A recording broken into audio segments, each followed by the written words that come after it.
I love the fact that if you want to be in the workforce, whether you're a man or a woman, you can go be in the workforce. Right. But I think the data suggests, and I know anecdotally, a lot of examples of people who would rather be doing it a different way. Yeah. And the reason they don't is because they can't afford to do it. Yeah. And that's what I think is bad. Not that Right. you shouldn't be able to be in the workforce. Yeah. If you want to have a 2-earner household, do your thing. Yeah. But I think it's really messed up. That the option is not even there. Right. And so it's not about taking options away. It's about giving even more options. This is the Nuclear Option Podcast with Chris and Aziza Butler, the podcast for those who dare to believe in the power of the nuclear family. In a time when it's harder than ever to raise a family, we want to encourage you to be proud of your family. Invest in your family because our families are the most promising solutions for the problems in our world. Greetings! Welcome to the Nuclear Option Podcast, where we discuss the politics, the practice, and the promise of family. This is Chris and Aziza Butler. From our home to yours, we are inviting you into a conversation about the family, not just as a private institution, but as a public good. That's right. Oh my gosh, you guys, welcome back. It's a whole new year. We haven't seen you guys in a whole, since last year. And so thank you guys so much for joining us again. Hi, my handsome. How are Hello, you? my dear love. Welcome to the year of our Lord 2026. Hey. We have midterms on tap this fall. And Everybody's only very you excited. know that. I want to know how many people just keep that in the back of in the front of their mind, like midterms are this year. If you think about the the years in terms of election cycles, drop us a line because I think a lot of people do, maybe more people than you think. Maybe they do. No matter how you think about the years, we do want you in 2026 to like and subscribe to this. So if you listen to this on YouTube, subscribe to the channel. If you are listening on a podcast, leave us a good review and share an episode with somebody who you think will benefit from this podcast. It really helps us to grow and get the message out about family.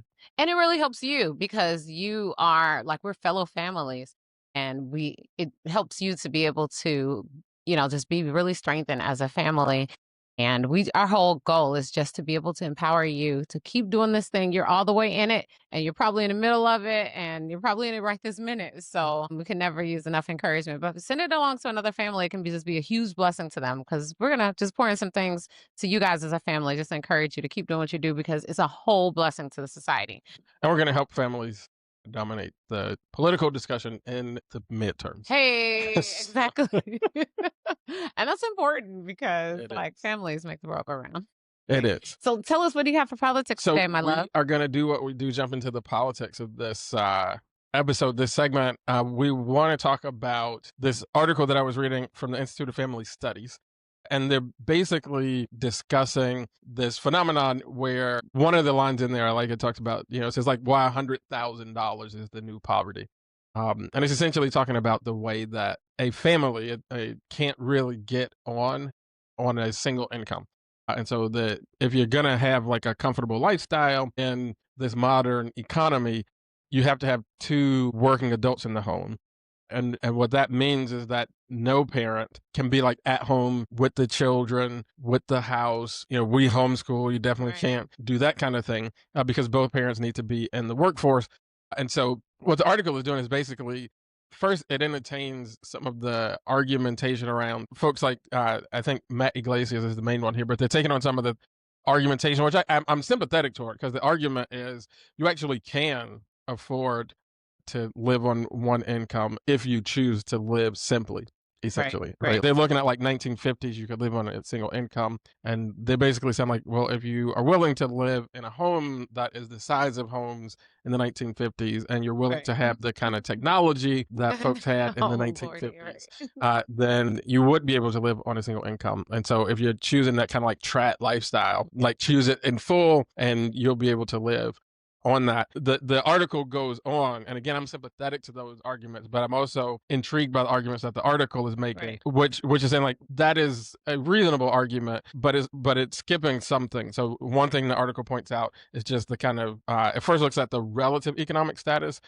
of 1-earner households to 2-owner households. Back in the 1960s, there was a much smaller gap between a two-earner household and a single-earner household. And so they're looking at that kind of gap. So relative to two-earner households, a single income home is going to be like more disadvantaged than they would have been back in the times. Also, they basically look at the kind of both like financial and the social status that comes along with that, right? So if you choose to like, all right, you're going to live like 1950, so you don't have a cell phone, you don't have a big screen television, like you're going to be creating a kind of a very different type of environment, and that's going to have implications for parents, that's going to have implications for children. Yeah. And that feeds into the third argument, which is a problem in terms of status, because you won't feel or be perceived as kind of like on the same social strata as other families. And so the article is essentially encouraging policymakers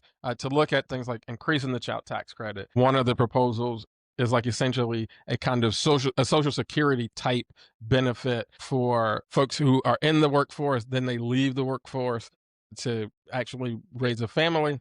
You would get like a percentage of what you earned when you were in the workforce through this kind of like social security type benefit. To promote families like focusing on raising their families. And I think it's interesting because you also have to look at like this is like a fairly right leaning outlet that's putting this research out. So this is not like, hey, we need to like make government as huge as possible and tax on. This is just saying like policymakers might need to begin to think about how to make single earner households more possible, so that you can have, you know, a partner in the home, investing in the children, taking care of the house, and all the other things that come along with it. Because I think there's a community component. The article doesn't talk about that, but I think there's also a community component.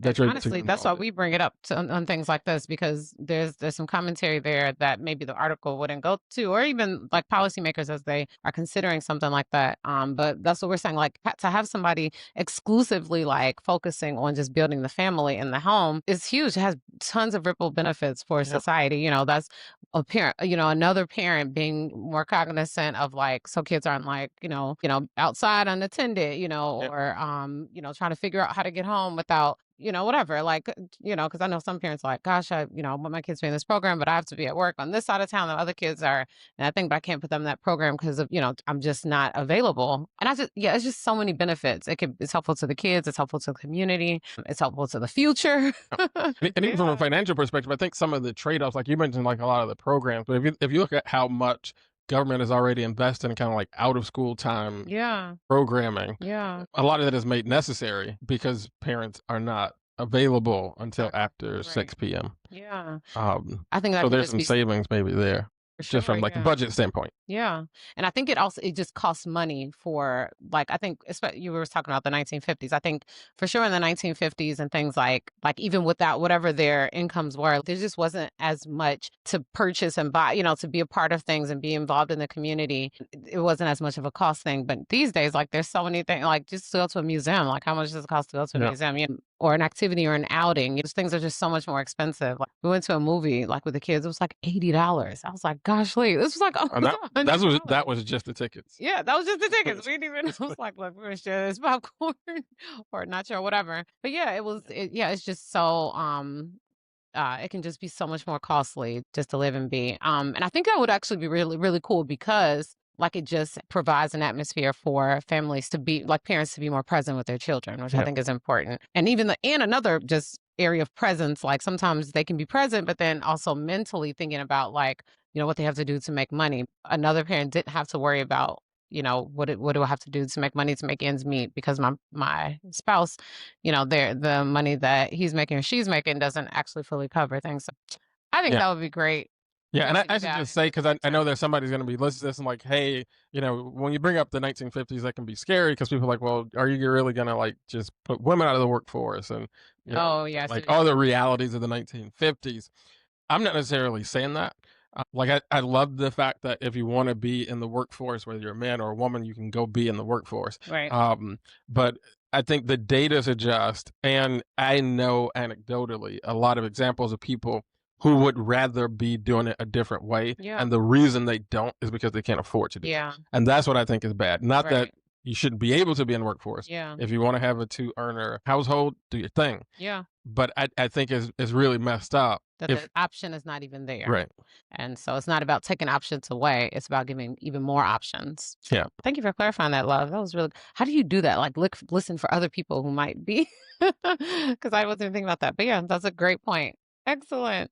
Thank you, my love. See, you always have such insightful things for politics. This is one. I like politics a little bit. Can't tell. No, I love politics too. So we're gonna just. I also like practicing family. Yes. So let's jump over to the practice of family. Here's something that we can just do. I came across this and thought it was just so cool because, oh my gosh, I just think this is so cool. I don't know. Some people might think it's corny, but I think it's cool. Some people might. We won't name any people. Yes, nobody at this table thinks it's corny, right? No, love? indeed. Exactly. This table is sold out on this idea. Yay. All right. So there's this game. It's actually not even available yet. There's this there's an option to pre-order it, but it's called Bible Bricks. And it's like how Legos are made, like bricks, but it's kind of an interactive activity to create like a scene of the Bible. But these bricks are like, it's to build like the tabernacle, and it's so cool. Like they have the step-by-step instructions, but it's like Legos, but Bible based. So I thought that was just so cool. And I saw that, I was like, what a brilliant idea. Love it. So cool. But before I get into it a little more, I want to just say the first thing I thought about was like, this is so cool. I think it's really great for families or kids to see this, because this is a way where like, I think it's so inspiring for people who are creative and have great ideas, but they also want to give their gift and their talent and do something that honors the Lord. And I think this is such a cool way to show how your creative ideas can be like a blessing to the kingdom of God and people, to cultivate faith and just biblical literacy and all of it. So I just thought that was so cool. And I would love to see more things like this where people are using their gifts and skills and talents and ideas to do things that will just, contribute to biblical literacy, that will magnify the name of Jesus Christ. I just think that's so cool. So I love that. I feel like it gave kind of permission for other people who have great ideas, guys, put it out there. But this person who did this young guy, he actually made us Kickstarter to even, because he had this idea and he did Kickstarter to have people like fund and donate into this. So now it's like almost here, you guys, and you can pre-order and get $10 off. But it's called Bible Bricks, and so yeah, it's for kids like 8 and older.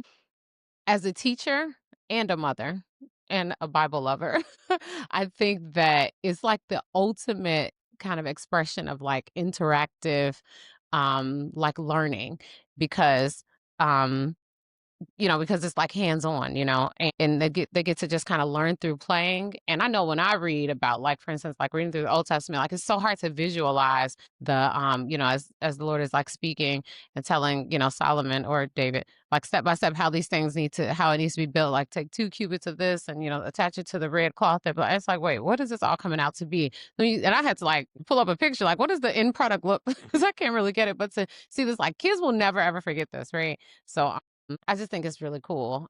Just from an educational background, there's this thing called the learning retention pyramid, and we retain or learn. I did not know about this, guy, so pay attention.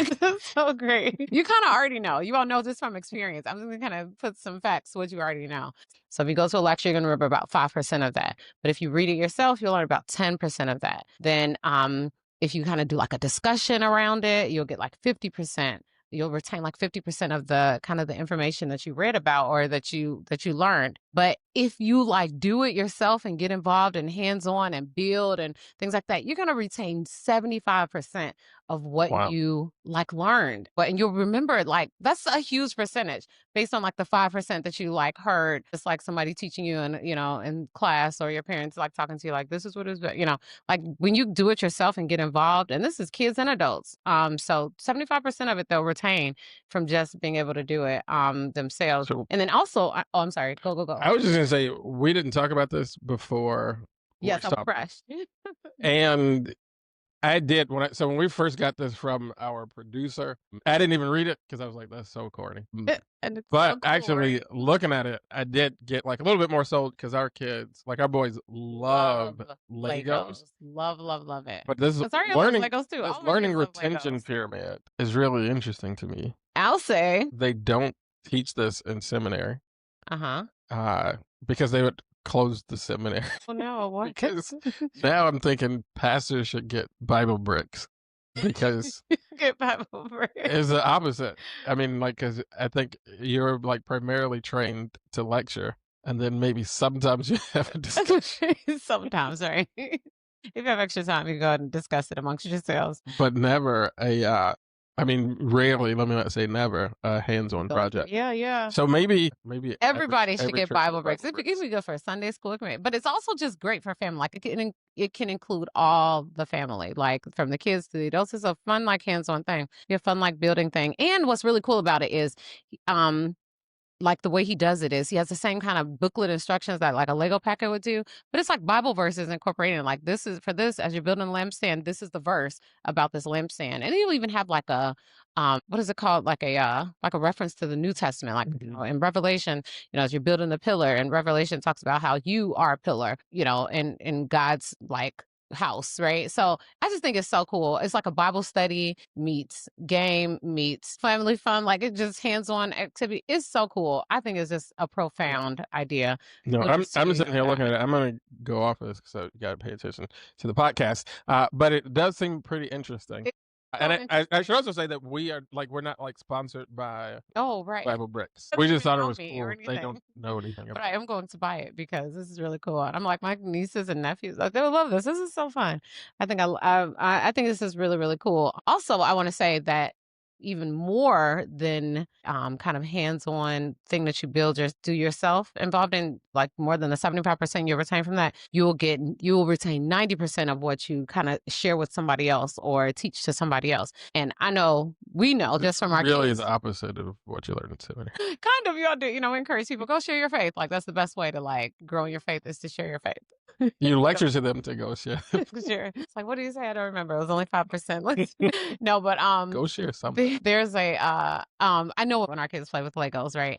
After they build it, they always say like, "Oh, look what I built," exactly. And then it's like, "Oh, wow, tell me about it." And they're like, "Yeah, I had to do this, and this was that, and blah blah blah." And so now they're teaching it, right? So if you do this with these Bible bricks, like we're teaching like what you learned and it's like, yeah, when I had to put the inside of the Ark of the Covenant, I had to put the the tablets and Aaron's rod. Like they'll remember that. They'll never forget it ever. Yeah. This is a very good emotional experience for me because I'm sold. I can tell you're so excited, love. I know you all don't know him as well, so you can't tell, but he's like super excited. He is so super excited. This is really cute. I love it. I'm sold. I came in a skeptic. You did. Now I'm like, let's do Bible Bricks. Yes.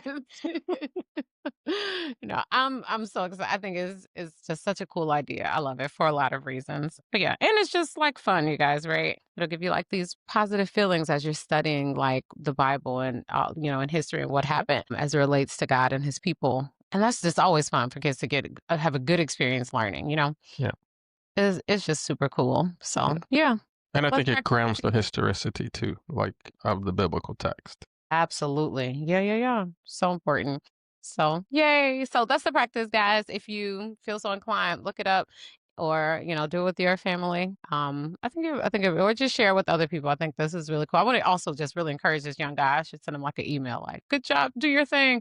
Because he doesn't have like, it's so hard to, like, if you don't have like access to a whole like industry of like, what is it called? He's got a lot of support. Factory and stuff. He's got like $200,000.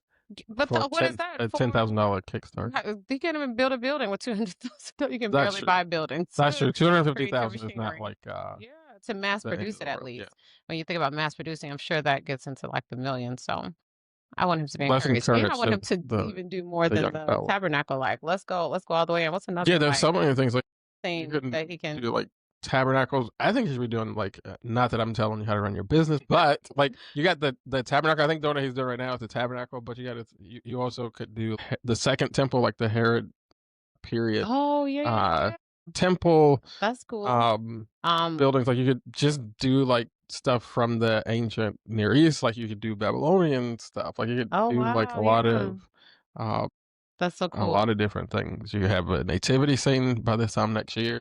That's a build a nativity scene. You just become up with these creative ideas. Chris is the creative in our Get at me, Bella, who's starting the Kickstarter. That's such a great idea. All right, well, we're gonna keep it moving here.